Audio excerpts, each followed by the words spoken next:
Hello, everyone, and welcome. This is Roy Evans of the Jericho Broadcast Networks, and I am here with Mr. Darren Reed, who is the Senior Vice President of Stride Professional Development. Darren, how you doing today? I'm doing well, Roy. Glad to be here. All right, well, thanks. So let's start off by telling the folks a little bit about what Stride Professional Development is. Yeah, absolutely. Stride is the nation's leading provider of online education in the K through 12 space. We were formerly known as K-12 Inc. and are over 2 decades in the space of providing free virtual online education across the nation to students, no matter where they are. We've since changed our name to Stride because we've expanded beyond the K-12 space, though that's still very much what we do as a priority. What we've also done with the Stride Professional Development Center is we've leveraged some of our expertise over the past 2+ decades of supporting schools and students and educators, teachers, principals, and we are trying to innovate, the way professional development happens for educators, and that we're doing that through the Stride Professional Development Center. Gone are the days where it's face-to-face only PD. It's episodic professional development. It's professional development that's not necessarily relevant to what teachers and educators need right away. So the Professional Development Center is designed to solve that challenge with some unique, innovative ways of delivering content. All right, man. Well, listen, we are super excited here at the network to be engaged with you all and helping to provide this opportunity for teachers all across the country, and especially those teachers that are coming from our HBCU backgrounds, because we know that education was always one of the stalwarts of most HBCUs in this country. They all had teaching programs, and that's what a lot of them were founded for. So, Darren, let's talk a little bit about those special programs that you guys have for the teacher. Yeah, absolutely. And I think, Roy, you hit on the very important point. Right now in our country, we're facing probably one of the greatest challenges, of our teaching corps that we have in many, many years. And that's around this teacher shortage. A lot of teachers are exiting the profession. Just based on tenure, they're retiring and moving on, and then you have, our existing teachers who are being taxed and stressed, particularly post-COVID, with increasing demands, challenges that they're facing in the classroom, and a host of other issues that they struggle with. And we need good teachers, and we need to support the teachers that we have. So the two things that we're doing is that we know first-year teachers, among all teachers, are among the first to leave the profession within the first 5 years. I think they do at a 44% rate, which is just scary to think that folks are, graduated, want to go in the classroom and make a difference, but, feel like they need to leave within the first 5 years because it's so challenging. So we want to support them. Obviously, as a new teacher, your school that you work where you work your first year, the district where you work, there will be some professional development support to assist you. But we want to go a step further. We want to help every teacher in the country get off to a strong start to their first year and have some stick-to-itiveness, to help them get through that first year. So we're offering a year free access to the Stride Professional Development Center. It's a ever-growing online database of courses that will help them in a variety of different ways. Classroom management, targeted instruction, and a host of other things. And the content will continuously grow. Again, it's just another resource that allows them to sharpen their practice, to feel like they're supported, because the research says that teachers are leaving in large part because they don't feel like they get enough professional support. So we really hope that helps new teachers. So again, this is for any new teacher who just graduated in the country. All you have to do is go to our site and sign on using the Teachers Win discount at checkout. Also, we have another campaign where during Teacher Appreciation Week, we gifted all teachers in the country, no matter where you are, 6 months free Professional Development Center access. But we're doing a special thing through our partnership with the BCSN and our HBCU graduates, and also the schools that you work with. We want any teacher in the country who through our partnership gets access to the Professional Development Center, and they get 6 months free using the BCSN 23 passcode at checkout. Again, our goal is to support and get as many teachers on the site feeling supported, to really help them succeed and have some success, not only for them, but obviously for our kids and the communities they serve. So Most definitely. And Darren, listen, we are super excited again to be a part of this. My mother was a teacher. My aunt was a teacher. I have my best friend is a teacher. So we Absolutely. understand. I've worked in the school system for years. So I understand the resources that are needed. I understand why a lot of these teachers do take the time and they sit there, and after going through college, they're like, you know what, let's do something different. So we're happy to be a part of this to help you guys change that. So ladies and gentlemen, here's all you guys need to do. All you need to do is take a look and go to the link that's right below us right now and see what you're going to do. You're going to see two links on the page now, just to make sure. The top one takes you to their professional development page, homepage, that'll let you know about some of the things that are happening there and the things that you have access to.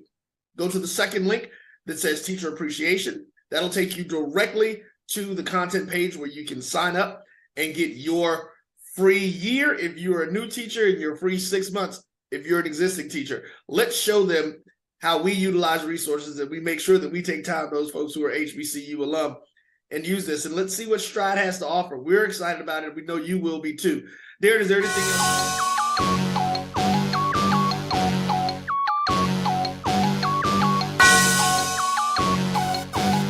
Yeah.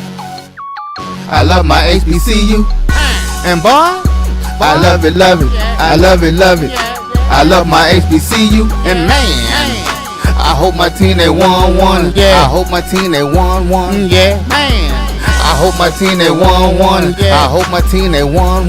Yeah. I tune into the HBCU Sports Lab to see if my team won or lost. If they lost, I'm quiet as a mouse. But if they won, keep tab. I'ma do the dab, yeah. Dr. Cavil, he know what he be talking about. Mike and Charles, they know what they be talking about. They compress the analytic data with this hip hop. If you know them like I know them, they gon' tell you if your team, if they won or lost, and who the ball. So listen to Professor, yes sir, and pay attention, cause he gon' teach a lesson. This is Dr. Mills inside the HBCU Sports Lab with Mike Washington, Charles Bishop. Mike Washington, Charles Bishop are out on assignment. I think they're getting full of a lot of turkey and dressing, greens, mashed potatoes. You know, all that good stuff that you all put together. Probably some pumpkin pie. Is it sweet potato pie? You know, I got to ask them which direction they go. I still question it. The guys in the background talking about pumpkin pie. What? Or pecan pie. You know, cake, chocolate. Yeah, exactly. You know, they look special. They get it like that. With all that being said, welcome to episode 462. On Thanksgiving Day, inside the HBCU Sports Lab radio show and podcast, the show that's covering the sporting HBCU dash for all things HBCU sports for institutions large and small. From our NIA to the NCAA, we share insights and information on the HBCU sports culture, HBCU athletic aesthetics to facilitate the story of HBCU athletic programs and the business of HBCU sports. For short, we just call it the HBCU sports pedagogy. I'm your host, Dr. Kenyatta, along with my co-host, Mike Washington, Charles Bishop. And today, we have none other than Brian Fulford, AD Drew. That's Brian and AD of the Sports Wrap, coming hard and strong to give us your Thanksgiving show. We're filming from our home studios and sending a signal live. KSOH 1230 AM studios with the Texas Radio Hall of Famer, multi-Hall of Famer Ralph Cooper, who I know is working because he works all the time. It's kind of where I got in the habit. And the beautiful home of Texas Southern University from Houston, Texas. With that being said, let me bring on the duo, generally bringing your HBCU sporting news together on Sundays. I like to say they get you prepped for the week to come as they review all the things that happened that weekend, just to get your mind right for the next weekend. They kind of either push you on the ledge for those that might be there, or some of them, they take you off the ledge. I don't know. It's how they decide to do it. That being said, Brian, how you doing today? Well, I'll be the one that pushes and let Drew be the one that holds you back. So how about that? I'm okay with that. I'm doing well. Right. That sounds about right. Yeah, it does, right? It does. I'm doing well, Doc. Thanks for the invite. Doing well. I'm missing some of my stuffing, my mashed potatoes, and all the fixings, but I got memories. correct. A lot of us have those memories. I can understand. You know, I spent all my money, made all this money this year or whatever, and the wife took my money and went to New York with Deuce and the mother-in-law. So they did send. Which is why you have time to do a show. Exactly. They were up there with the Alabama A&M band opening up the Mason Days Parade. They did a great job. Said they enjoyed it, but, you know, left me here. So I had to figure out my way to make sure I got my own little turkey dinner. Bet they enjoyed that Macy's department store too. Man, why you tell me that?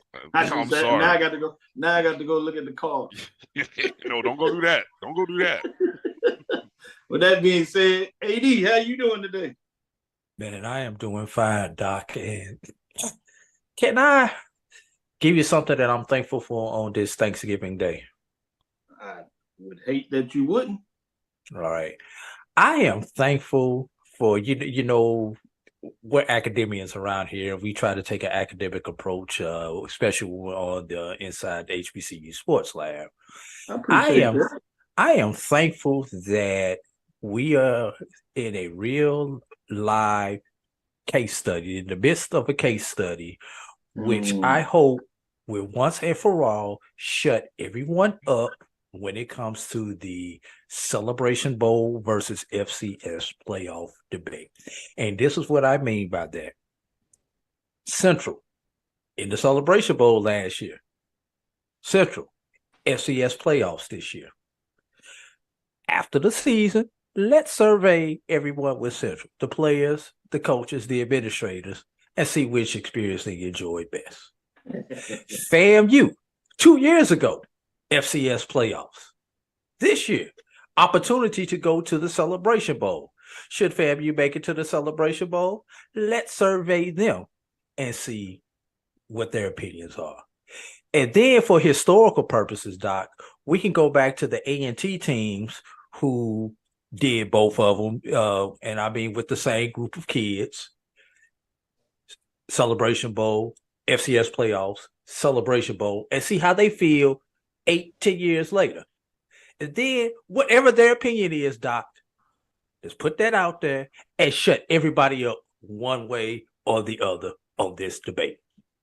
I like it. Let's do the data analytics of it. I think I know which direction they're going. With that being said, today's episode of the Inside the HBCU Sports Lab is sponsored by THG Agency. THG Agency is a company that provides sporting and educational consulting and data analytics. With that being said, Brian, how you doing today? Well, in all honesty, I'm doing well. I'm doing well. Like I said, I'm you know, missing people, but it's all good. It's all good. I'm thankful for a lot of things, and so with that said, I'm just enjoying the opportunity to be able to be on with you tonight, and Drew, and got some football on in the background, and you know, it's all good. That's good stuff. I certainly understand that this season can be won, and for all those that have had missing someone, hopefully you can come in here and we can brighten it up a little bit. We certainly understand there's nothing going to change that, but we are with you and we certainly understand. So I'm glad that you brought that up. You know, AD Drew has brought that up during earlier in one of the shows to recognize his sister. And so it is important that we pause and understand that all that has transpired this year or the last couple of years for some. With that being said, let me get into some news. AD Drew, where you want to go with the news of the day? Where do I want to go with the news of the day? How about mixed emotions, Dr. Cavil? Mm-hmm. You know, I grew up in St. Louis, Missouri. Yes. Which means naturally I was a Missouri Tigers fan as a youth. The mixed emotions come when an HBCU, Jackson State, beats the team that I grew up rooting for. And that is what happened the other night. I believe that was good. That's a great Sunday night. Yes. Okay. Jackson State men claimed a 73-72 victory over SEC foe Missouri. Ken Evans had 20 and 3 steals to lead the Tigers to their first victory on the season. and they had 3 players in double digits. The Tigers did. Jordan O'Neal had 18 with 2 steals, and Colty Young chipped in 14 and had 2 steals. Zeke Cook pulled down 5 boards to pace the Tigers' offense, and that would be the Jackson State Tigers, not the Missouri Tigers, which grabbed 10 offensive boards and turned them into 14 second chance points. Jackson State defense was a problem for Missouri, forcing 18 turnovers while committing 13 of their own. Those takeaways led to 26 points on the other end. So, like I said, mixed emotions. You know, I grew up a Missouri Tigers fan, always will be a Missouri Tigers fan, but my HBCU experience and fandom kind of trumps that. Plus, gives me a chance to talk a little trash when I go back home to some of my family members and my classmates. You do that extremely well. I like to see that. Quickly, dressing or stuffing? Oh, stuffing. What is stuffing? You stuff an envelope. You don't stuff a turkey. You know, no, definitely dress it with some cranberry sauce on top. Nice. Can? Oh, yeah, man. Or fresh made? Bro, I'm lazy, man. Get where they can over there. All right. And just like I didn't do a sweet potato pie, I went and bought me a Patti LaBelle this year. Hey, nothing wrong with Patti look at you. Brian, give me an update. What news do you want to share? Well, I did want to touch on that, if you don't mind. I wanted to touch on that Jackson State thing for a quick sec, because I thought it was interesting that upset was kind of brewing for them. I paid attention to a couple of other losses that team had, and they were leading a couple of teams at the half and let some games slip away in the second half. But overall, you know, what I noticed, the SWAC as a conference, and I tweeted this out, you know, I think yesterday or maybe even this morning, the SWAC in terms of a conference, its conference RPI in men's basketball is sitting at like 24 right now.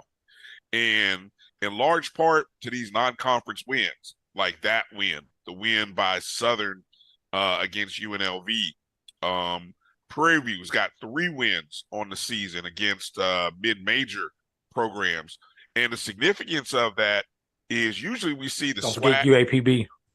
Yes, UAPB as well, Arkansas. Central Arkansas. The significance is that usually what we always see the SWAC and the MEAC kind of ranked around 30, 31, 32, which means we end up in the first 4 or we end up as a 16 seed.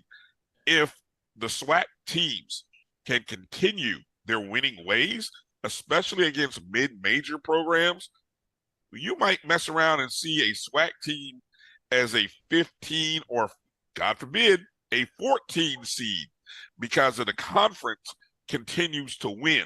So let's keep rooting on, you know, despite our fandoms in the world of football, let's kind of root on and support when we see Jackson State or another school, a rival, do well. It's all good for the conference. And then when we get in the conference play, then we can get back to talking smack about each other.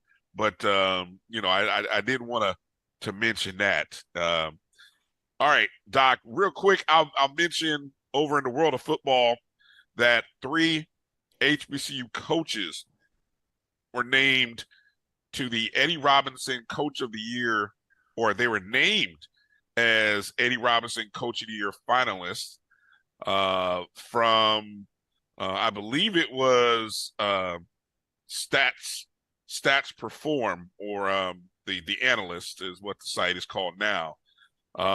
Those 3 coaches are Willie Simmons, of course, of Florida A&M, Larry Scott of Howard, and North Carolina Central's Trey Oliver. They were among the 20 finalists for the Coach of the Year award. The award, in case you didn't know, was first presented in 1987. It's now in its 37th season, of course, named after the legendary Grambling State coach Eddie Robinson, who, of course, Grambling State is in the FCS, formerly Division I AA. The winner will be selected by a national voting panel and announced on December 7th. They will be honored at the FCS National Awards Banquet on January 6th in Frisco, Texas, on the eve of the FCS championship game. It'll be interesting to see if either one of these coaches have earned enough respect and traction to possibly win this award. I think it's interesting that Trey Oliver got North Carolina Central as high as number 7 in the rankings. They've been ranked all year in both polls. Of course, Willie Simmons has had a 10-win season for Florida A&M, first time since 1999. They have ascended to as high as 5 in the coaches poll. I don't think they're that high. I don't think they're in the top 10 in the media poll. And then, of course, Larry Scott has led Howard to back. Do I call it back to back, or do I say 1.5 championships in the MEAC? I want to be fair to what it is, but over the past 2 seasons, he has definitely done a great job at Howard. Howard is the MEAC champion outright this year, heading to the Celebration Bowl. So, kudos to all 3 coaches, and it'd be great to see one of these coaches at our institutions, get that award, named after a coach who was a legend in the HBCU coaching community. Say at least a share of the MEAC title for the last 2 years. Yes. Okay. That's how you do it. Because just to get it straight for those out there, actually both teams have had the same 4-1 record at the end of the season, whether it's Howard or North Carolina Central. Last year, they were recognized as co-champs in terms of Howard and North Carolina Central, just like every other league, regular season. You have a record, then you're named co-champs. The head-to-head matchup was the tiebreaker. And that tiebreaker was won by North Carolina Central last year. So they proceeded and went to the Celebration Bowl.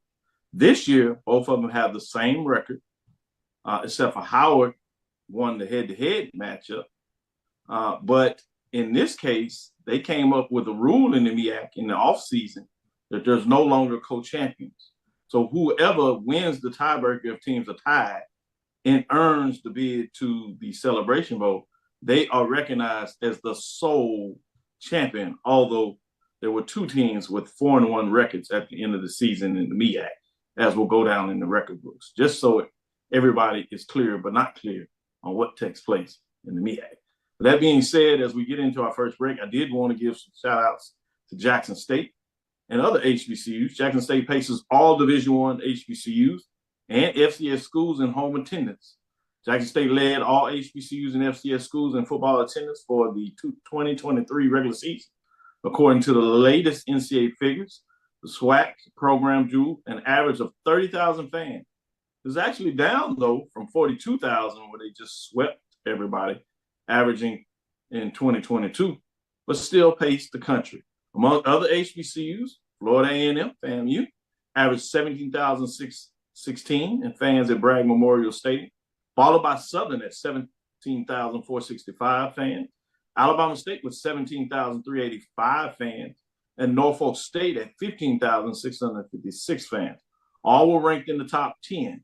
So you had 1, 2, 3, 4, 5 of the top 10 HBCU programs. Then succeedingly, you had Alabama A&M at 12,934 fans at 13, Alcorn State at 12,018 fans at 14.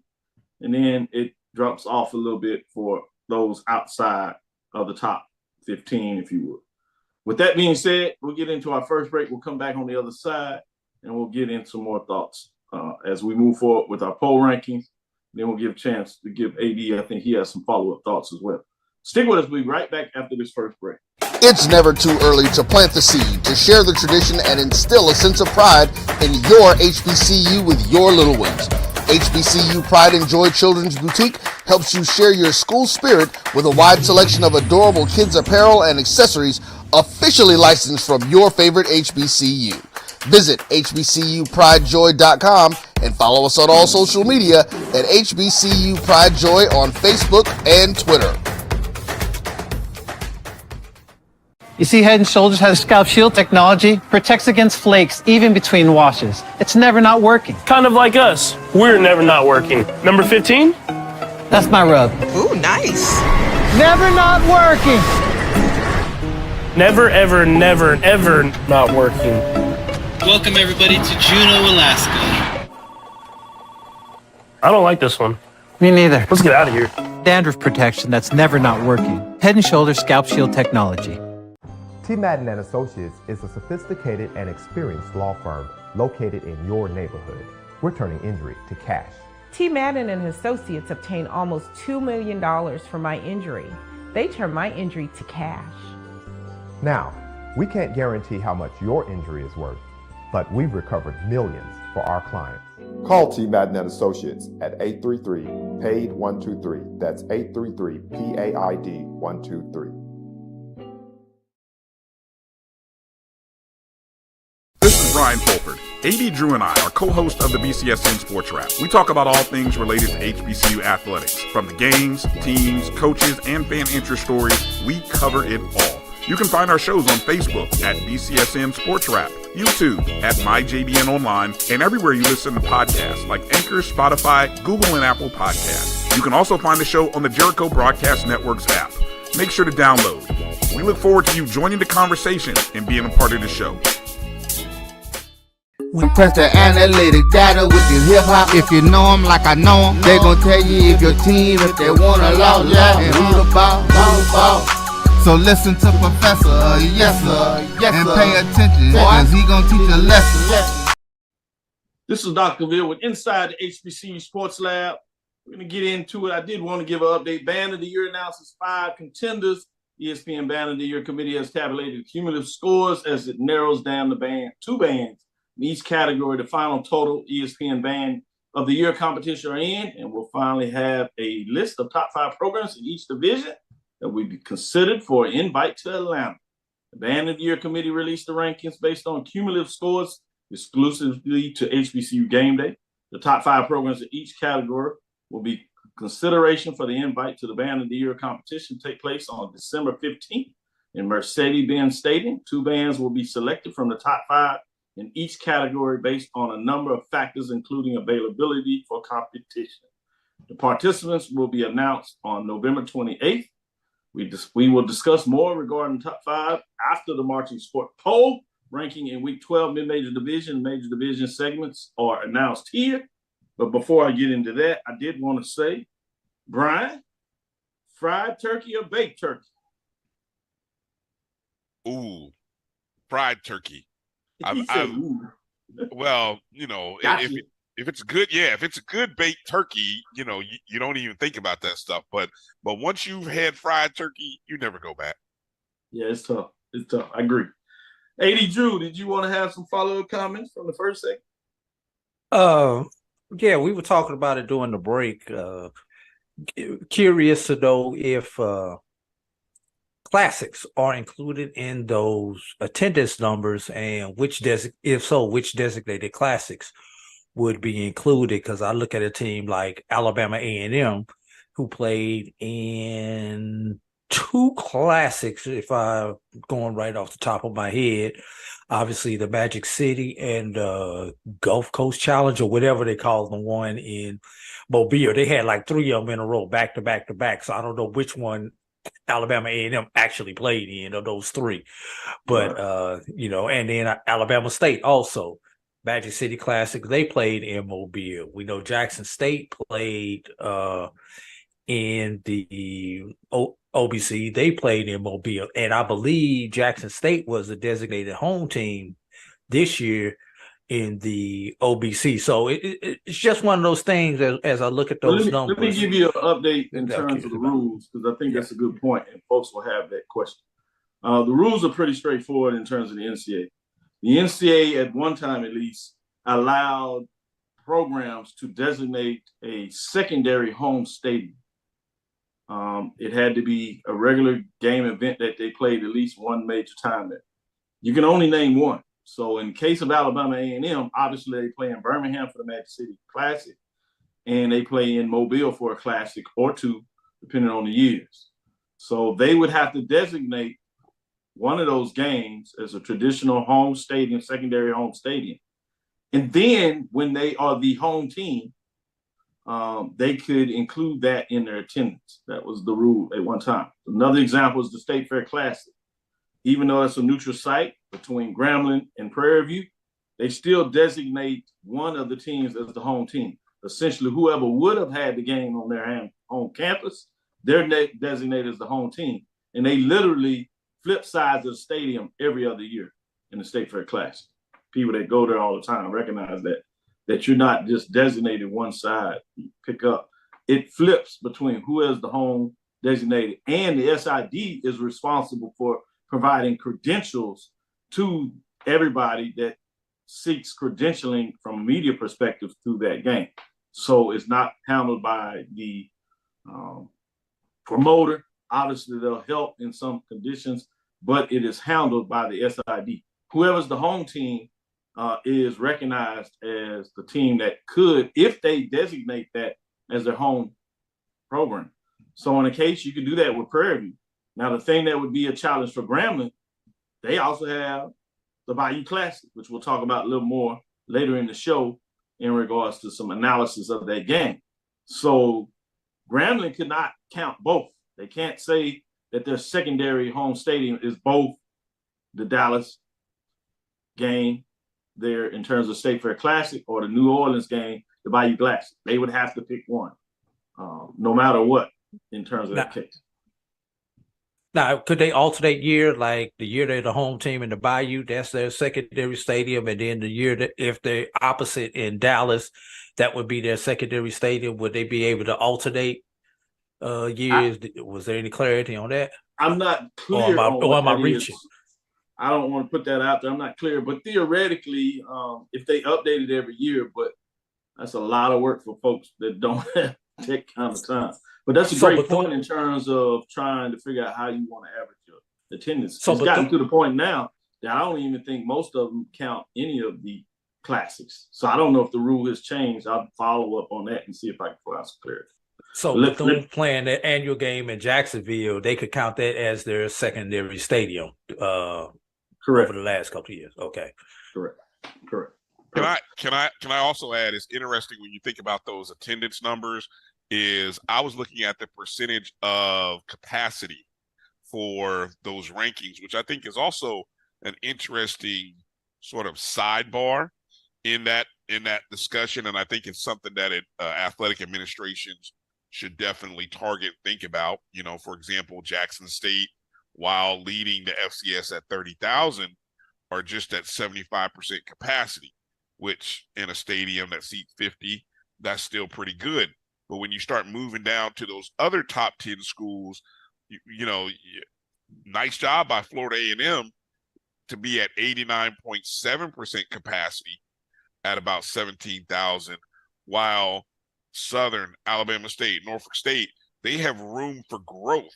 Southern at just 61%, Alabama State at 65%, and Norfolk State just at 52%. So yes, the numbers look good, but man, imagine if you could increase that capacity to 80 to 90%. And that's something that those athletic departments and marketing departments within the athletic department should really be trying to say, how can we grow our fan base and our market?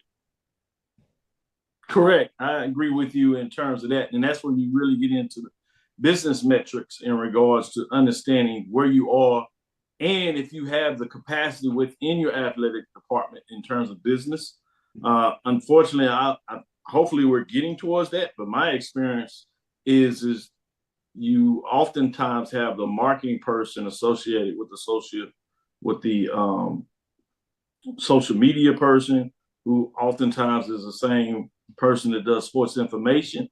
And to be honest with you, they just don't have enough time to do that, manpower to do that. They're preparing stats and making sure everything gets reported.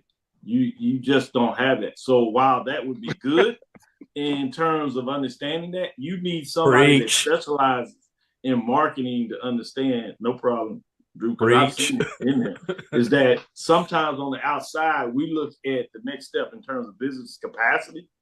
But unless we have somebody that at the AD VP of athletics that understands that it sometimes takes you money, meaning you have to invest to get a return on your investment in terms of the business strategy on how do you improve ticket sales? How do you market to people in regards to increasing the attendance at the gate above your capacity? So it is important in just not getting excited of saying that you are top 10, which is one metric, which is important, obviously, that you are doing some things. But looking at where you are in capacity does say a lot in regards to where you go. With that being said, let's take our second break and come back on the other side. We'll get into our band rankings. There's not any change really in the mid-major, so we'll go through that pretty quick. But let's go to a break, and we'll come back on the other side and get into our mid-major rankings. When it comes to professional learning, teachers deserve better. From the leader in online learning, Stride brings you the Stride Professional Development Center, an on-demand library of mobile-friendly courses that gives teachers choice and flexibility, allowing them to learn anytime and anywhere. Our dynamic courses provide bite-sized learning and help educators advance their knowledge while also gaining professional development hours. It's time you take charge of your learning. Visit us today to get started.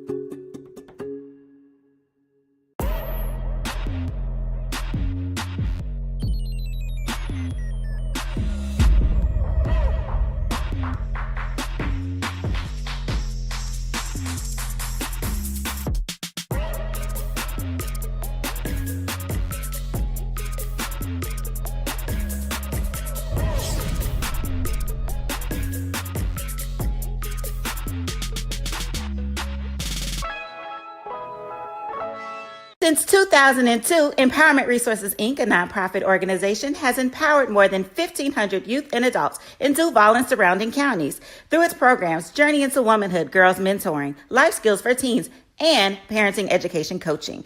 To get involved with programs, volunteer, or donate, visit www.empowermentresourcesinc.org. Follow us on social media, facebook.com/empowerment.resources and instagram.com/empowermentjax. Press the analytic data with your hip hop. If you know them like I know them, they gon' tell you if your team, if they wanna law, and who the ball. So listen to Professor, yes sir, and pay attention, cause he gon' teach a lesson.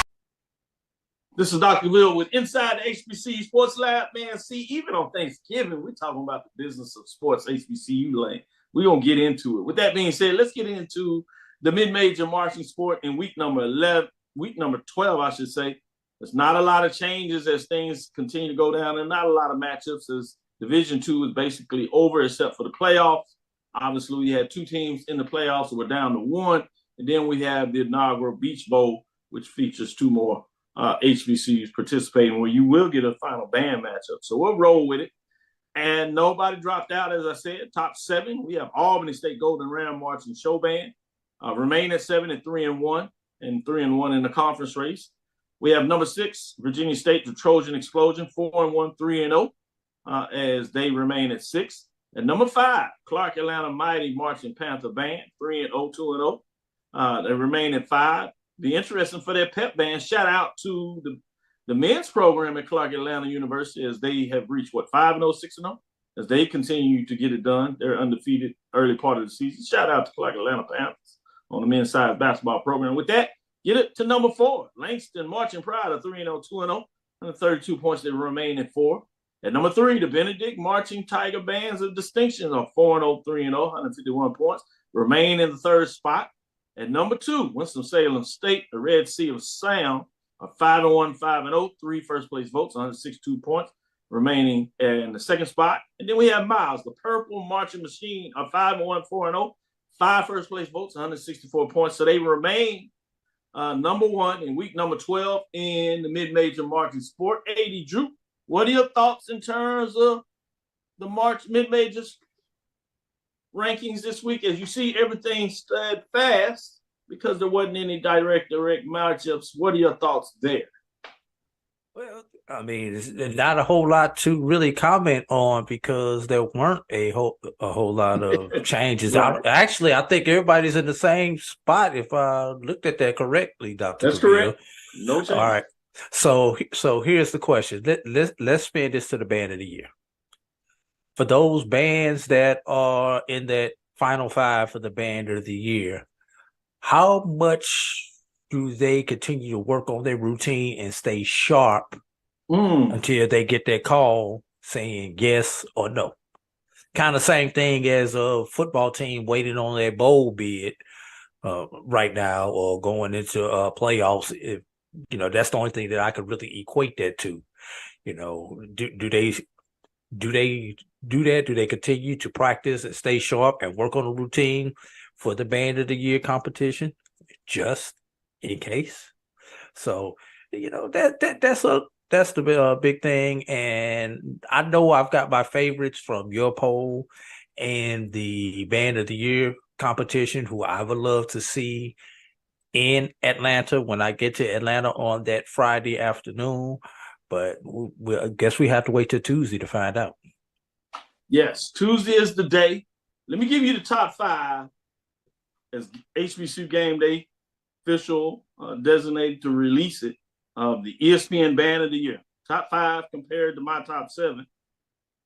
Savannah State, the powerhouse of the South, 721 cumulative points over the September, October, and most recently November release.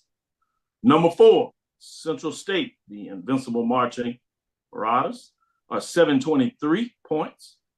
At number 3, Winston-Salem State, the Red Sea of Sound, 744 total points. At number 2, Virginia State Trojan Explosion, 750 points. And number 1, Florida Memorial, the Roar, 772 points. I have to do this just outside of that. Drew was Tuskegee University Marching Crimson Piper. And, I had Benedict is 2, Band of Distinction, or at least in my top 7, I should say. They're outside at 7, as well as Miles Gold College, the Purple Marching Machine, 8. Those are the programs just outside of the top 5. Before I go to you, Brian, let me give an update for those out there that are following the ESPN Band of the Year. As you notice the cumulative rankings, some people assume that the top 2 would automatically be the 2 that go. No. Now what you do is you have the committee, those committees that rank these, and just for clarification, there were individuals on the committee. Each month, they were responsible for one of those 5 categories that we saw that measured bands. For example, sound was one of them. There was somebody that was specifically responsible for judging sound. They reported their scores, didn't have anything else to do, stepped back, and then they were released, and then they found out what their work is.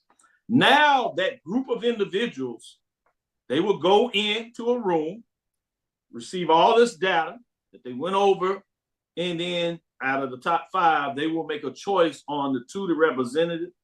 And obviously one part of that is also your availability to participate.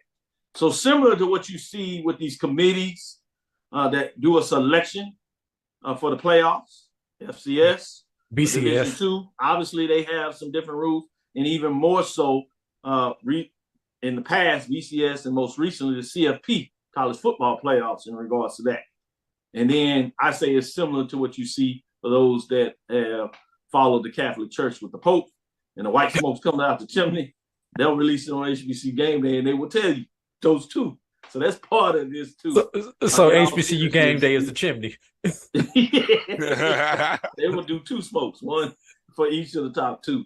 But all seriously, these are folks that will go in there and do their analytics, and they have all these metrics that they use to rank these folks. And you'll get out of these top 5, you'll get 2 that will ultimately get an opportunity to go to Atlanta. And there's a payday for this. It's a significant payday. I can tell you that. I will let it be a release officially of what that looks like, but I can tell you that this will be the largest payday, double, if not triple, than what any of these bands have ever got from any competition that they have participated in. So it's not even close in terms of what this will do for these bands to get a chance to participate in this championship hunt. With that being said, a lot on the table, Brian. Where are you in regards to what you see with the top 5, or you can go back to my rankings, top 7. What are your thoughts on all this? I'm confused. Because yeah, I did all that. I thought I was brilliant.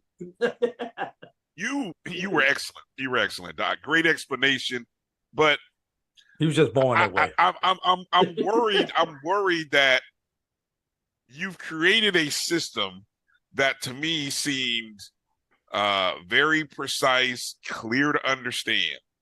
Now you're telling me that, like and that was a great analogy, by the way, of the what is it, the papal process that goes on in maybe a pope, which, if I recall, listening to how that all goes down, is crazy. It's like, we got one group of bishops over here and another group of bishops over here, and then they're trying to analyze all the. So now you're bringing politics into play, which I think that's where you're going to frustrate the heck out of. Let's just imagine you have these rankings and you have the top 1, 2, 3, and let's just say you come into these politic meetings or these meetings, and the number 4 and 5 team end up or band end up being invited. Oh, you're going to have the whole diaspora is, except for those 2 schools, are going to go nuts. They're going to go nuts about this whole process. And then, you've been quantifying it up to this point, giving us exact details. I mean, it's based on A, B, C, and D. Okay, that's stuff I can see. You put a number value to it, great. Now, what are we now judging on? Whether your band can make it? Yeah, that's one of them. I mean, that's one of crazy. them. Now. You can't have a competition if the band ain't gonna make it, and you can't force a band to make it, because you'll be surprised that there are some bands that were not in on this in regards to being receptive to participating at the highest level. Right. And so anything that you do new, oftentimes you got some people that have reservations. Sometimes the reservations may be good. Let's be frank about it. And sometimes the reservations are self-serving. But I would imagine if the bands have been submitting shows, some of them didn't submit, and they still got ranked.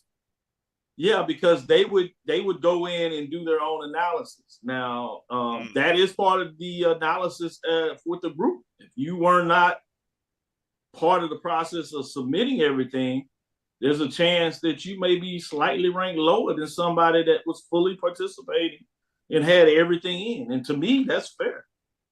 If you were a band that had some reservation and you didn't want to go in this, and then all of a sudden you had bands that were doing everything, you might have some great performances. But you were not all in, and it's hard for me to reward you the same way as a band that was all in. So these are some of the things that I can share with you that hopefully clears out some of those things with your concerns. And I think you do have some real concerns, but at the same time, I will say this, I don't think people take in enough understanding how difficult it is to start something new. I don't care how good your motives are. Mm-hmm. When you talk about politics is not just one way in terms of some group. There's politics going into stuff. And everybody's not on the same page to be supportive. And it doesn't mean that you hide your head and run the other way. If you think that you're doing what's best to create an event that is going to ultimately serve bands to understand, one, their value, I think it's important that you move forward. And I think the greater good of this will have to deal with some of the things that people will have some backlash and some rightfully concerns, but that's life. That's just where we are. So I think you do everything you can to get it best you can. And it doesn't mean that you can't change and update. As you talked about the BCS and CFP, look where we've gone over the last 20 years. You went to not having any type of playoffs to some semblance of some made up type of polls that were done by numbers, then it was done by people. Now all of a sudden next year you'll get a 12-team playoff at the major division level. And you know I don't like to talk about them so much because I think they're all greedy as hell in terms of this capitalistic system and don't want to share anything. But I just thought it was important to give example. That doesn't mean that you're stuck here and you can't change. Go ahead. No, I'm sorry. No. That's a good point. Go ahead, AD. I was gonna say the only thing that I would have changed with this latest release, Dr. Cavil and Brian, I would not have put numbers with it.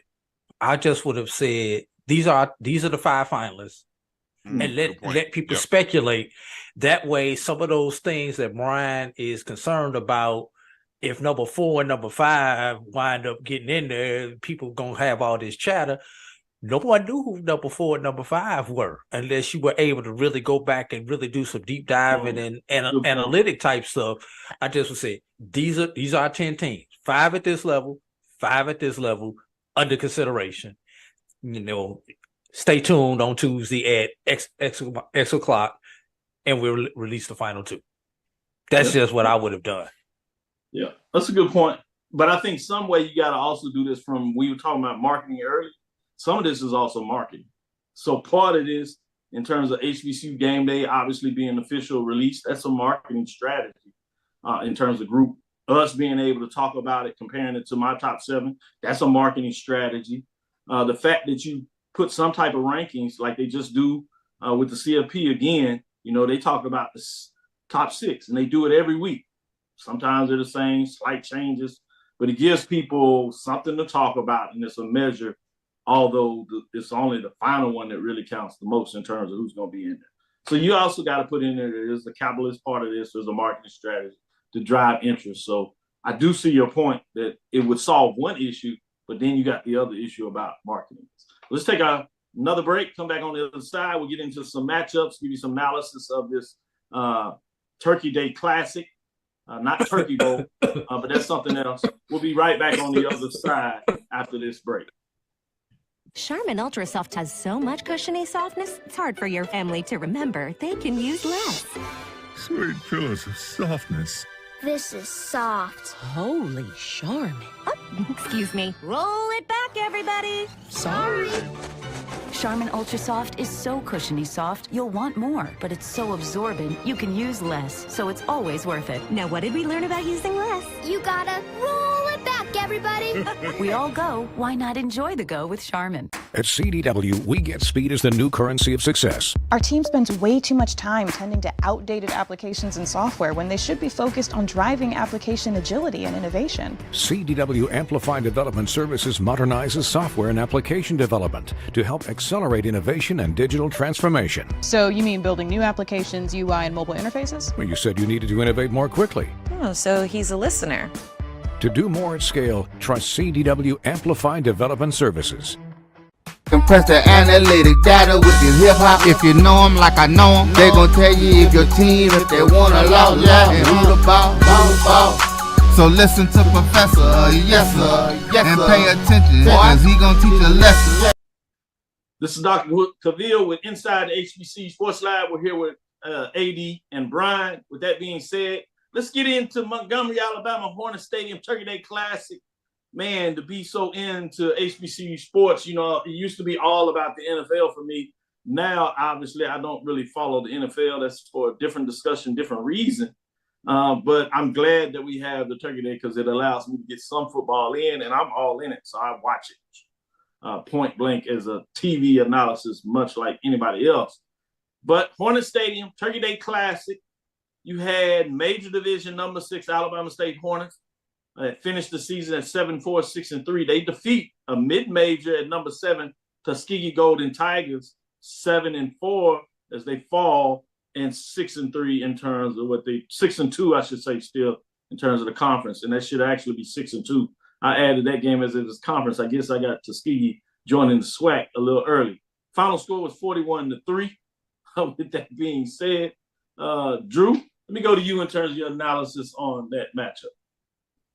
You would start with me, Dr. Cavil, because I'm still trying to contemplate what I saw.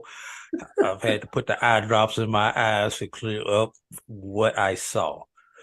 What I saw was the fact that Tuskegee, against two FCS teams from the SWAC, scored a total of 6 points. 3 against Alabama A&M, 3 against Alabama State. Drew, at least they were consistent. What I saw was, once again, Tuskegee not pass for 100 yards against an FCS opponent. 0 for 2 on third down. 0 for 2 on fourth downs. 3 of 13 on third downs. We did hold the ball for 33 minutes. Maybe that was because the game was such a blowout early that we just didn't want them to continue to run the score up on us. But and despite all the disappointment I had in this game, let's give Coach Aaron James his proper. He was in the hunt for the SIAC championship until the last day of the season. He's got a lot to work with there at Tuskegee, but let's be real. The defensive lines from Alabama State and Alabama A&M were just too big and too athletic for what Tuskegee has had. Although Tuskegee owns the series now, I believe it is 62-39 after today. Alabama State has won 6 of the last 11 matchups between these two teams, including Labor Day and on Turkey Day. So, not a whole lot, but the one bright spot for me in all of this, Dr. Cavil, at least the Crimson Pipers were competitive at halftime. Yeah, great point. 316 yards from Alabama State to 227. You pointed out, though, Tuskegee was just 3 of 13 on third downs, 0 2 on fourth downs. That was tough. But Alabama State was very efficient on their third downs, 7 of 9, which meant you couldn't get them off the field. Rushing, Tuskegee did pretty good on rushing the ball, 148. But the problem is they would get like 3rd and 1s, 3rd and 2s. And Alabama State defense would stuff them. I mean, they did tremendous on first and second down in terms of yardage, but to consistently do it to get down the field, it just wasn't there. With that being said, Brian, what are your thoughts in terms of what took place in this matchup? Well, I was almost going to say Alabama State is the Alabama State champs, but then I looked up that it probably goes to Miles now. Miles with a win over Alabama State and a win over Tuskegee, while Alabama State is 2-1. Against A&M, Tuskegee, and then losing to Miles. So I guess I'll let the good folks in Alabama decide. But I think when you knock somebody in the mouth from the get-go, from the first kick, the opening kickoff of the game, Tuskegee got punched in the mouth, and it was like, okay, we see who's ready to play and who's not. And from that point, it just rolled. And so, you know what? I'm looking forward to the 100th. I will be in the house. I'm going to try to find my way there since I'm missing the 50th of another classic. I'm going to try to be in the house for the 100th of this particular classic. And, I think for Alabama State, it'll be interesting to kind of see what they do in the offseason. A good season. A few missed opportunities, but they have to improve offensively going into the offseason. Defensively, Coach Rob has this team in a good place for the second consecutive year. Offensively, though, they leave a lot to be desired. And, hey, 41 points, I don't know if it's a good time to score 41 points going into the offseason. Thank you, Tuskegee. Hey, while you may try to figure out who's this Alabama State champ, I definitely know who finished in last place in the state of Alabama, and that was Tuskegee, who lost to all 3 of the other Alabama football programs. Yes, indeed, they did. Ooh, that's a tough one, especially to have a season that seems, really solid, 7-4. Obviously, those Tuskegee fans that grew up with them winning championships, getting 10, 11 wins, 12 a couple of times, obviously 74. But rebuilding is not bad, but it's tough when you lose to 3 other schools in your state to get that excited about it in terms of those 4 losses. That makes it a little tough. It'll be interesting, as you said, in the offseason, see what that looks like. Let's slide over to a couple of states. Let's slide over going west and get into this matchup to be on Saturday. A SWAC major division game of the week, New Orleans, Louisiana, Mercedes Stadium. That is Saturday, the 25th at 2 o'clock. It's on NBC. I got a top 10 matchup, and these teams are ranked really close to each other. The records are the same, and that says a lot. You have number 10, Grambling State Tigers, 5-5, 4-3 in the conference race. At number 9, Southern Jaguars, 5-5, 4-3. Unlike many years, the Bayou Classic will not propel one of these teams into the SWAC championship game. That has been decided. Prairie View did what they had to do against that Alabama State team last Saturday, and they had the head-to-head tiebreaker as Alcorn beat Jackson State as well. They ended up with the same record, Prairie View Goals, as they went on the road in October, late September, and kicked a 50-yard field goal that ultimately was the difference in who will play FAMU in Tallahassee for the championship game, which says a lot. But back to focusing on this Western Division matchup. Again, the Tigers come in at 5-5 overall. Jaguars at 5-5. Somebody's going to come out of this with a winning record. With that being said, Brian, what are your thoughts in terms of this matchup? So, if I'm not mistaken, since 1974 that this game has been played in Louisiana. New Orleans, because of course both schools are in Louisiana. The series is matchup. Yeah, it 25-24 in favor of Southern. See, this is called a rivalry. That thing that happened in Orlando last weekend between Florida A&M and Bethune-Cookman, that is not a rivalry, folks. When one team has won 2/3 of the matchup over the other team, and the other team just happened to win over the last 20 years of the 70-year history, that is not a rivalry. This is what a rivalry looks like, right? Where when you get, when you fire your head coach on the week before the bye week, that's a rivalry because you're like, well, the season's a wash, but we sure as heck can't lose the last game of the year, so let's fire him. Grambling did that. Grambling did it, and they won. Now, the advantage for Southern is that Southern has won 4 of the last 5 matchups. And so here's Southern saying, we're both 5-5. Somebody's going to have a winning season. Somebody's not. We can't afford to go into the offseason with a losing season, not after we just got rid of the guy who we only had on campus for 2 years and a 4-year contract. So let's make the guy who beat us 2 years ago when he was the interim, let's make him the interim. I see how y'all folks do things in Louisiana. I love it. Y'all are just, it's special. It's special, man. It's my kind. I don't know how I didn't grow up Cajun. I don't know how I didn't grow up. Maybe I got some bloodlines in a Creole, Cajun. I don't know. I might, because y'all do things kind of different down there, and I love it. I love it. So give me Southern all day in this messy matchup, and I like Southern by 10. I'm just gonna put it out there now. Give me Southern by 10 with the interim coach who'll be the first coach to win the Bayou Classic for both schools.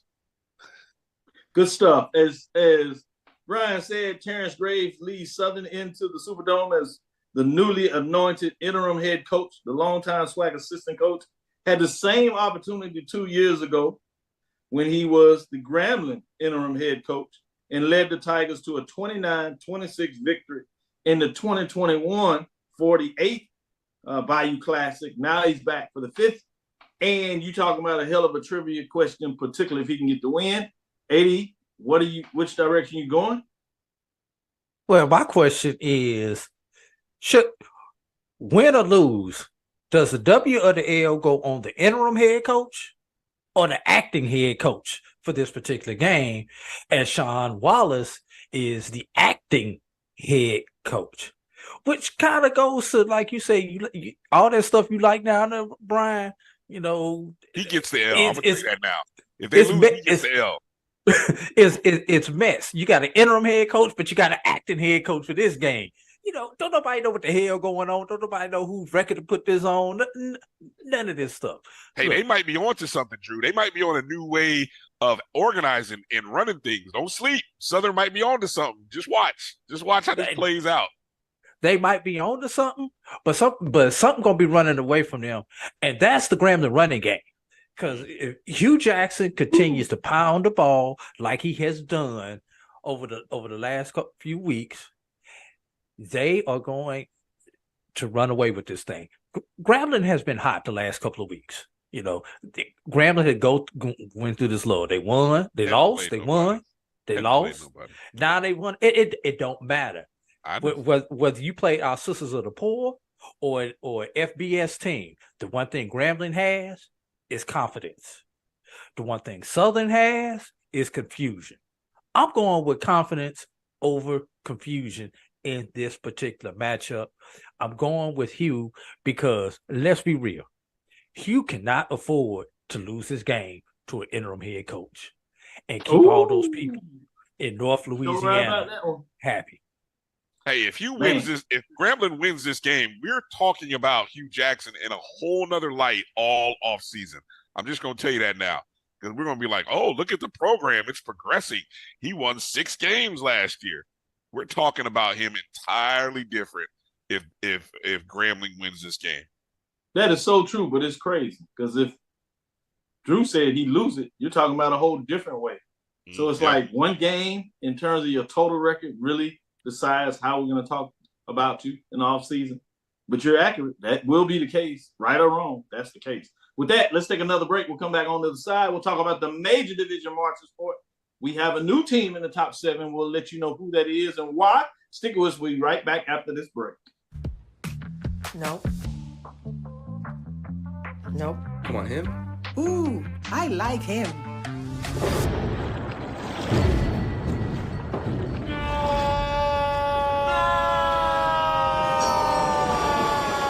Quick, the quicker picker-upper.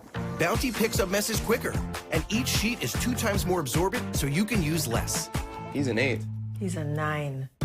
Bounty, the quicker picker-upper. That's a pretty tight spot. Compress the analytic data with your hip-hop. If you know them like I know them, they gon' tell you if your team, if they want a lot, and who the ball. So listen to Professor, yes sir, and pay attention, cause he gon' teach a lesson. Excellent. This is Dr. Bill inside HBCU Sports Lab. Let's get into the marching sport at the major division level. We did have a team drop out. Bethune-Cookman, the marching Wildcats, 3-1, 1-1.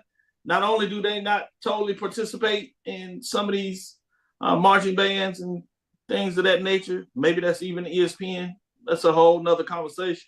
But they don't participate a lot in SWAC matchups either. They came in 3-1, but they had the last one on the season. We played in the Florida Classic. They took an L.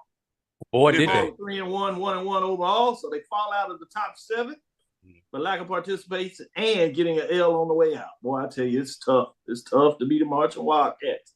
All the pride they had down here wasn't enough to keep them in the top 7. At number 7, Texas Southern, the Ocean of Soul. They dropped from 6 to 7, still holding on with the season record of 3-2, 2-2 overall. At number 6, Southern, the Human Jukebox, 5-2, 3-2, solid season, but not really up to their expectation. 145 points. At number 5, Alabama State, the mighty Marching Hornets, 4-2, 3-2, solid program. They do drop a spot, 157 points. Jumping up, that was not ranked. They jumped all the way up into the poll, and they jump in at number 4. Florida A&M, the Marching 100. Not a lot of marches, but when they do perform, they tend to win. 3-1, they get it done in the Florida Classic, Florida Blue Florida Classic there. 3-1, 2-1, 165 points. They were not ranked. At number 3, Mississippi Valley State, the Mean Green Marching Machine, probably the surprise of the year. Credit to the Mean Green Marching Machine. Excellent season, 4-1, 1-1 in conference play, 188 points as they get it done. At number 2, Jackson State, the Sonic Boom of the South, 6-1, 5-0. 3, having one a heck of a year. Many people see them as one of the best out there in business, and they have rejuvenated themselves and even jumped up another level if that is possible. but they're still at number 2, which brings us to number 1, Norfolk State, the Spartan Legion. Probably surprising everybody in a lot of ways. People had talked about them, but I'm not sure if they really recognize them. Well, they're squarely on the map as it was by now, 7-0, 3-0, 7 first place votes, 206 points. Spartan Legion continue at the top of the rankings in week number 12.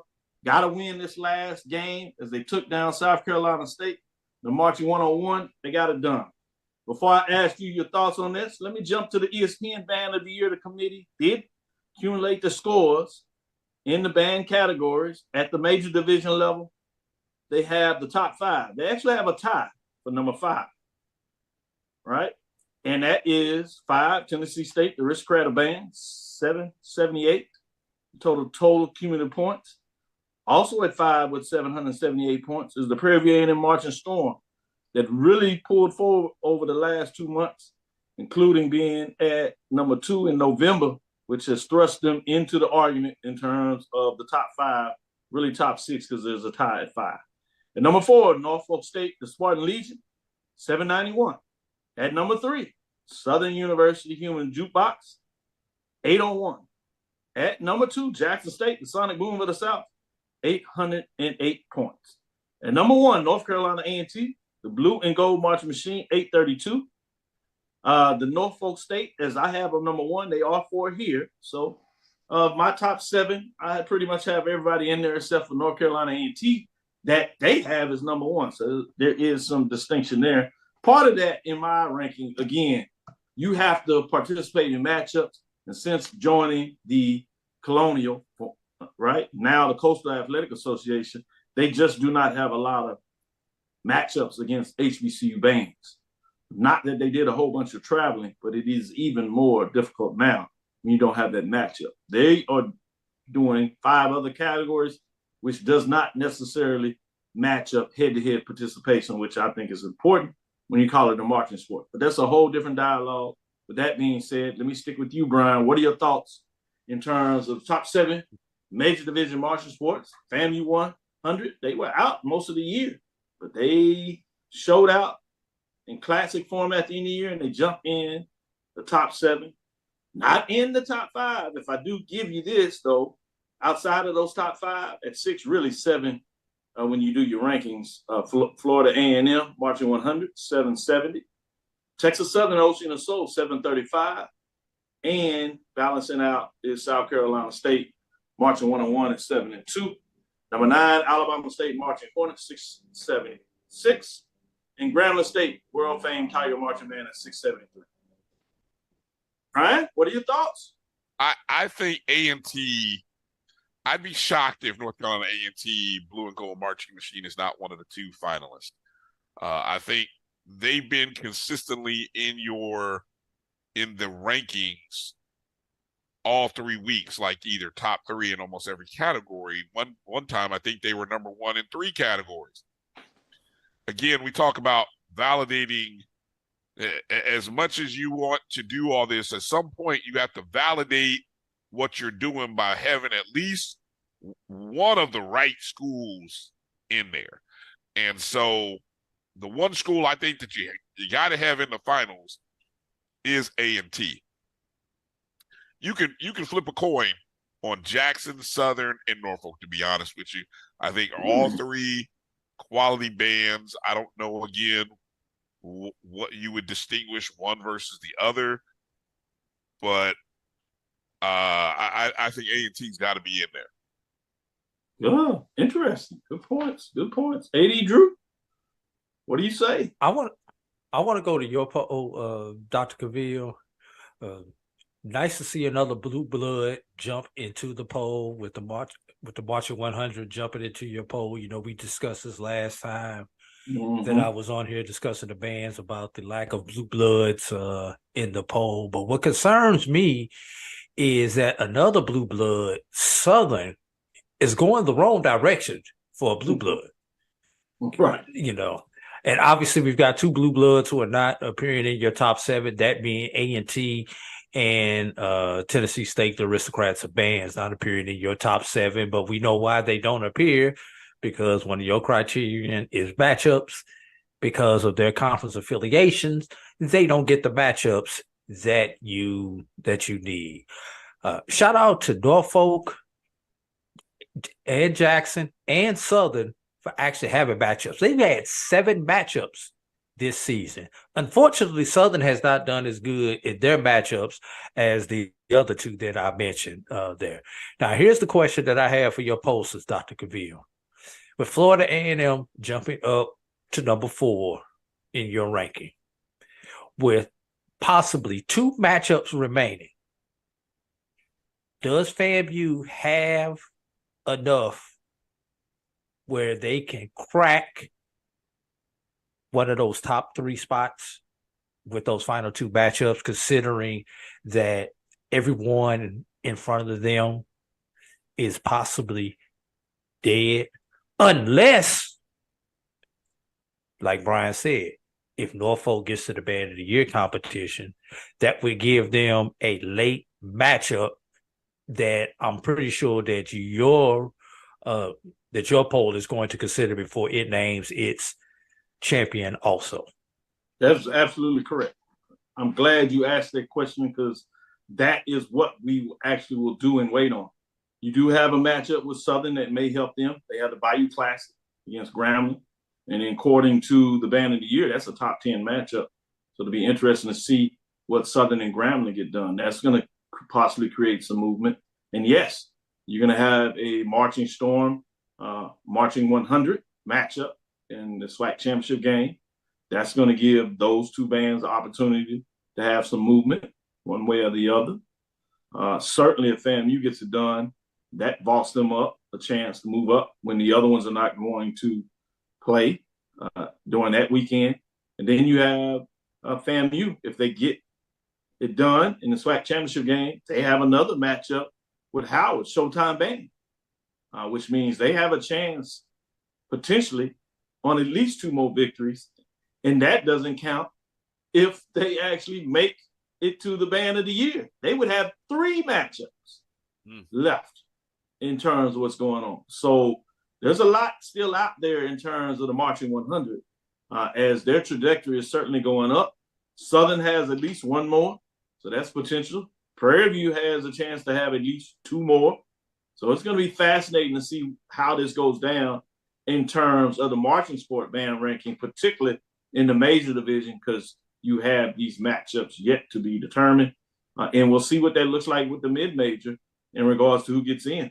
Benedict has a chance with maybe another matchup. And so that's going to be fascinating to see what that looks like, along with Florida Memorial. It looks like they're probably in as well. And don't forget Johnson C and Fort Valley in the Florida Beach Bowl.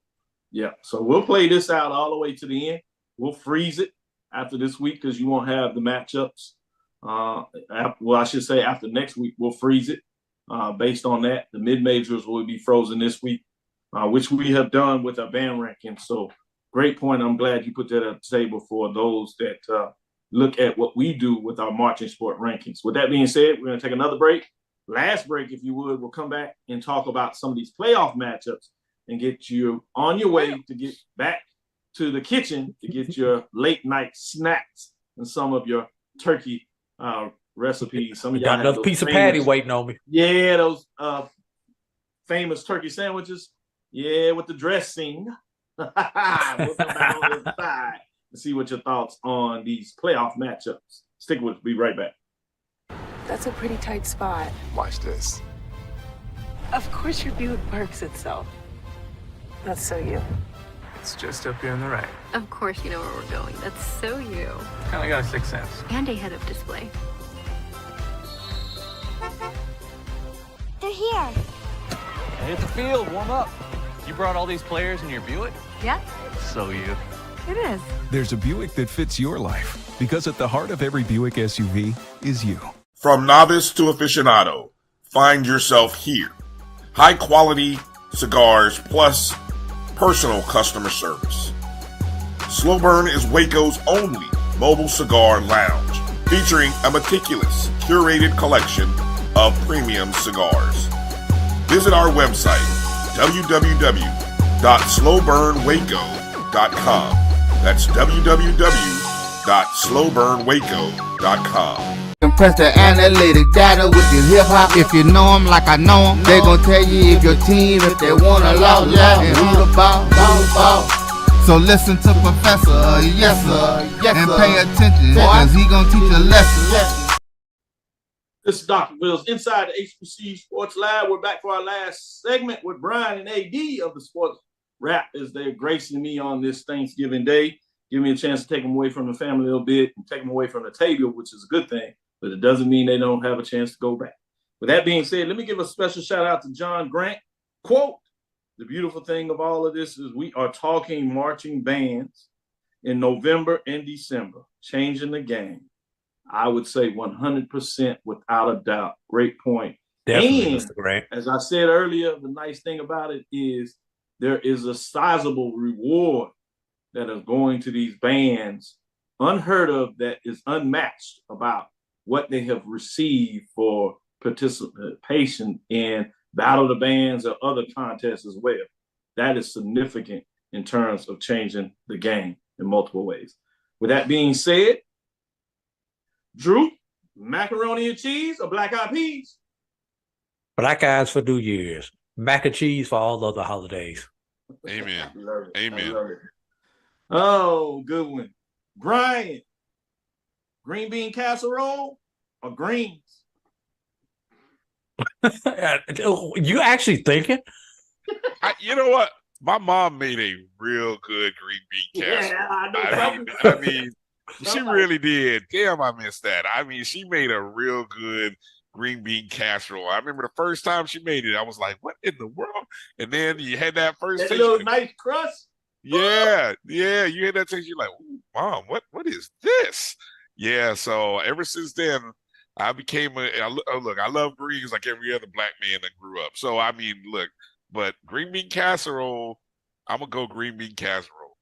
Can I add something to the greens? Yes. Hot sauce, yes or no? Yes. Yes. Yes. That changes the whole equation. That being said, let's get into this matchup, and then I'm going to ask you on the way out. I got to ask you and give you a chance to think about it: mashed potatoes or dirty rice. And it probably depends on what countryside you're from.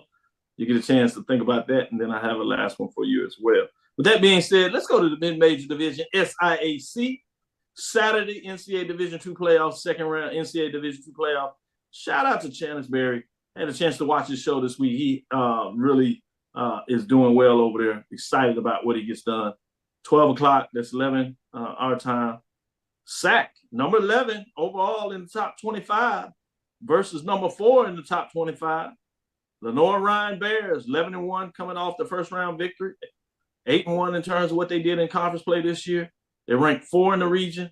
They're at number 1 in the region. Benedict Tigers at 11-0, 8-0 of what they finished in the SIAC. SAC versus SIAC. With that being said, AD Drew, what are your thoughts in terms of this matchup? It's going to be real simple in this matchup. Line play, both directions.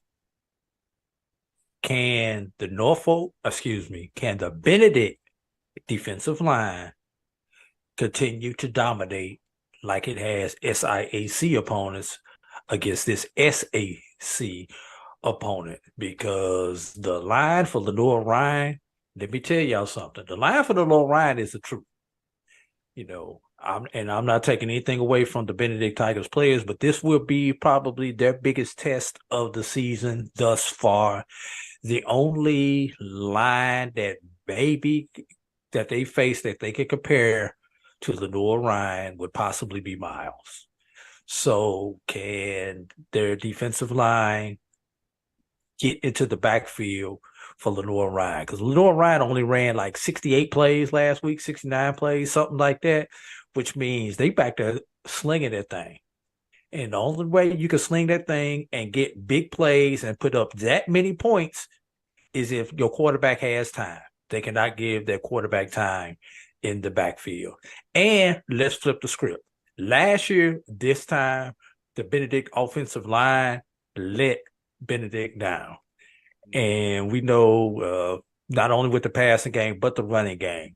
So that offensive line will have to get a push against the Lenoir Ryan defensive line and allow Benedict to run the ball effectively against Lenoir Ryan.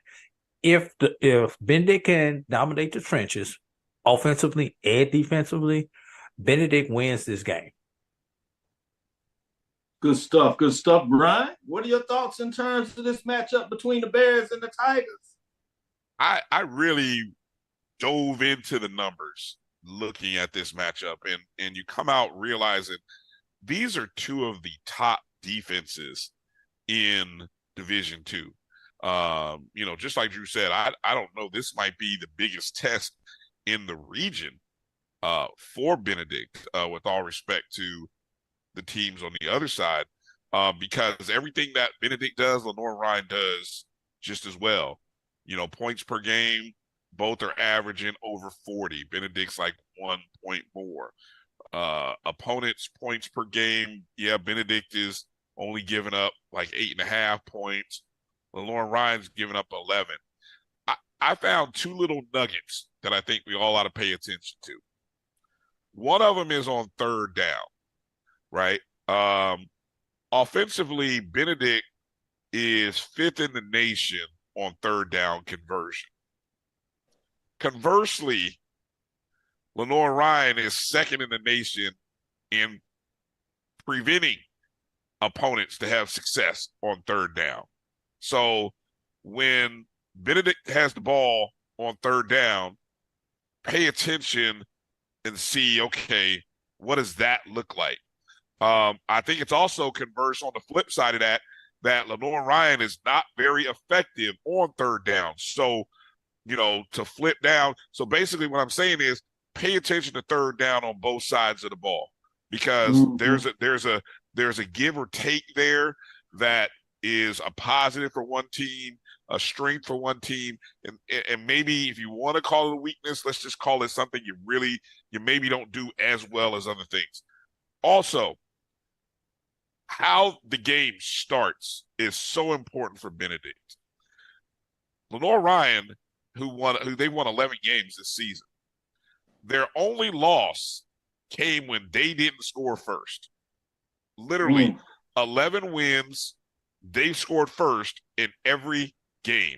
And that's a stat that they were very proud of when they lost that one. I think they were 8 games into the season, 8 or 9, when they lost finally to Wingate and didn't score first. And Wingate ended up winning that contest. But they rebounded, and I think in the 3 games since, including last week's playoff, they scored first. So, Coach Chinnisberry, Benedict, I know you're going to defer if you win the coin toss. That's a smart move. But that means the defense has to get a stop. You cannot let Lenoir Ryan score first. Because I think if you let Lenoir Ryan score first, they get comfortable. Psychologically, it may start bringing up memories of a year ago. So watch who scores first. So, I mean, those are the two things I'm looking at. Who scores first and what happens on third down. Good analysis. With that being said, let's get to the real thing. Question. Dirty rice or mashed potatoes? Mashed potatoes. Who's up? I'm going mashed potatoes. For you, AD, your question is, since I gave Brian a casserole, I'm going to give you one. Sweet potato casserole or candy yams? Ooh. I'm a backtrack. Dirty rice or mashed potatoes? Neither. Sweet potatoes, which leads me to sweet potato casserole. Yams. I love it. Oh, yams. I love it. Yes, good analysis. Back to the football talk. Last one we have here. MEAC Major Division Game of the Week. Richmond, Virginia, E. Claiborne Robins Stadium. You have the Coastal Athletic Association, formerly known as the Colonial Association, better known as the CAA versus the MEAC. We've seen the MEAC get the best of the CAA this year. One data point. Obviously, another data point. North Carolina Central is 3-0 against the CAA this year. With that being said, Richmond is actually 1-2 versus the HBCUs they played this year. 2 of them for the conference, Hampton and North Carolina, and 1 in terms of the outside, in terms of them, was Morgan State. They lost to both Morgan State and Hampton. With that being said, they come in ranked number 25 in the FCS coaches poll. The Richmond Spiders are 8-3, 6-2. They face off against the number 13 NCAA FCS program, North Carolina Central Eagles, that are ranked number 2 in our HBC Major Division poll that was released on Tuesday. Richmond comes in with a record of 8-3, 6-2 in terms of what they did in the CAA. North Carolina Central comes in an overall record of 10-1, 4-1 in terms of what they've done in the conference. I should say 10-2, actually 4-1 in terms of what they got done in the conference. 1 loss at the FBS level against UCLA, and then 1 loss to Howard that clinched the bid to go into the Cricket Celebration Bowl. With that being said, sticking with you, AD Drew, what are your thoughts in terms of this North Carolina Central and Richmond Spiders matchup? Well, I'm not going to bore you with a bunch of stats. So what I am going to hit you with is North Carolina Central, number 43 in total offense. Richmond, number 83 in total offense. Richmond, number 44 in total defense. North Carolina Central, number 64 in total defense. What does that mean? Central should be able to move the ball against Richmond and stop them just enough where they can maintain the lead. Look, Central knows the formula to beating a team out of the CAA because, let's be real, teams in a conference play a certain style of ball, and BAC has a certain style of ball, SWAC has a certain style of ball. And when those two conferences cross each other, the BAC style of ball for the last 7 years has tended to led to the BAC winning. Same thing is going to happen in this. BAC has a style of ball, CAA has a style of ball. And this year, last couple of years, the BAC style of ball has kind of led to the BAC team winning a lot of those matchups. So everything favors Central. And let's throw this one thing in. Central will not be a deer in the headlights. Like, let's take it back to 2021 when Florida A&M made it to the FCS playoffs. Florida A&M was a deer in headlights in that case. Central, coming off of last year's Celebration Bowl. If Central can play in front of almost 50,000 in a neutral site game, I think they could go to Richmond and play in front of 10,000 on the road and not be fazed by everything else that's going on around that game. I love that point. Love that point. All those points were good. Brian, your final thoughts on this matchup between the Spiders and the Eagles? I went back and looked at the historical significance of this game for North Carolina Central. And since the playoffs expanded to this 24-team matchup, there have only been four times since 2013 is when they did the expansion, 4 times that an HBCU previously has been in this tournament.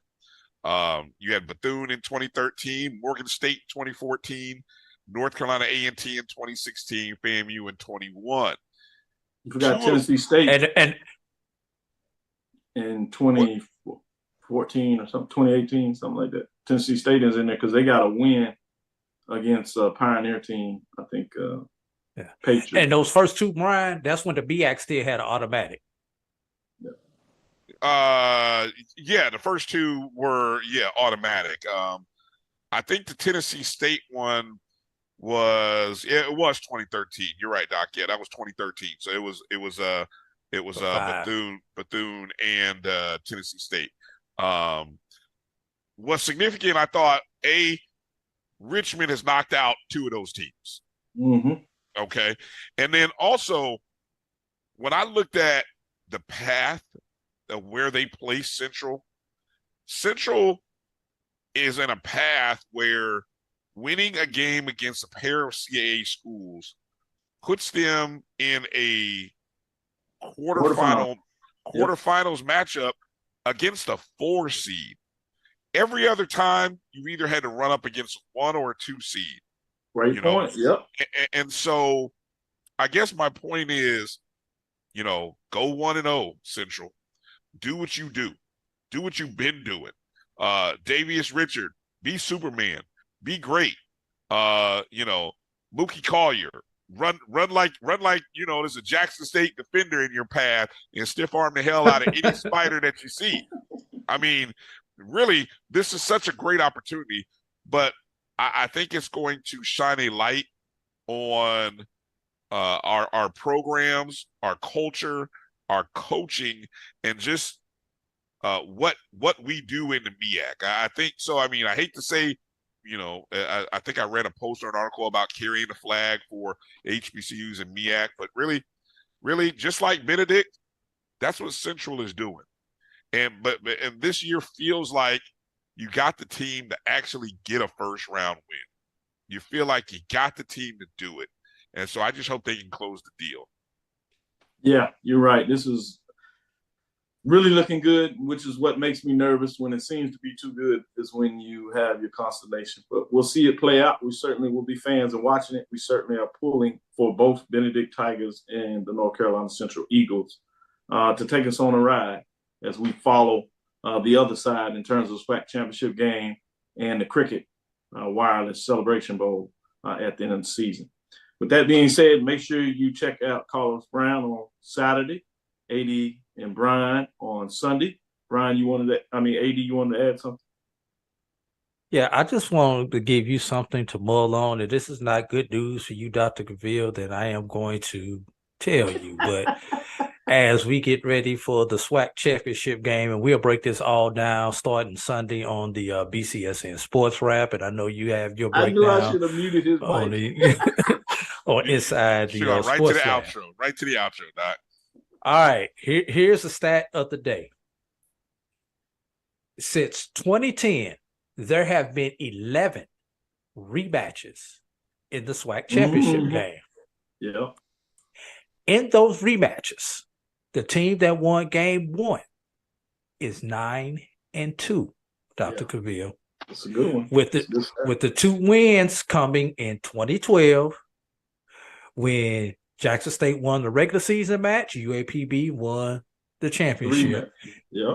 And in 2015, when Alcorn won the regular season match and Grambling won the championship game. Does it look good for Prairie View if the numbers continue to trend a whole lot out? I like that. That's a great stat. Stat of the day. Pull up.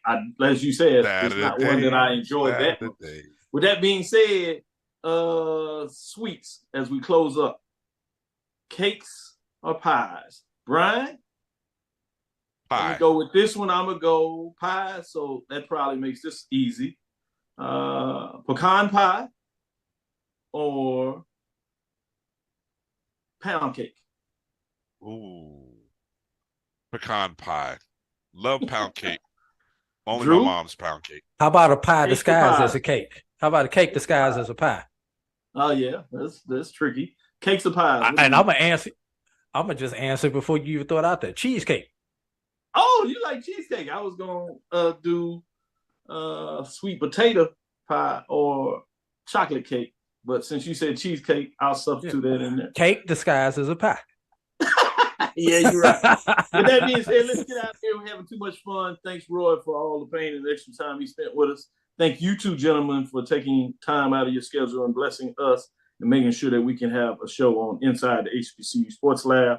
Shout out again to none other than John Grant, taking time out of his holidays, along with all of our other guests. G-Boom Holly, Ricky Burton, Chuck Hunt, Jerry Johnson getting in here, Edwin D. Moore, Carol on here giving us some love during this busy time. Brandon King, Sarah Beverly on here showing us love. With that being said, thank you for listening to Inside the HBCU Sports Lab.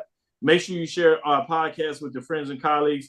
I am Dr. Kenyatta, Cavil, the Dean of HBCU Sports, coming from inside the lab in the College of HBCU Sports with Mike Washington and Charles Bishop. Make sure you check us out on Sunday as we'll do our wrap-up. That is 9 o'clock Central. For all those that will be traveling, one way or the other, be safe on the road.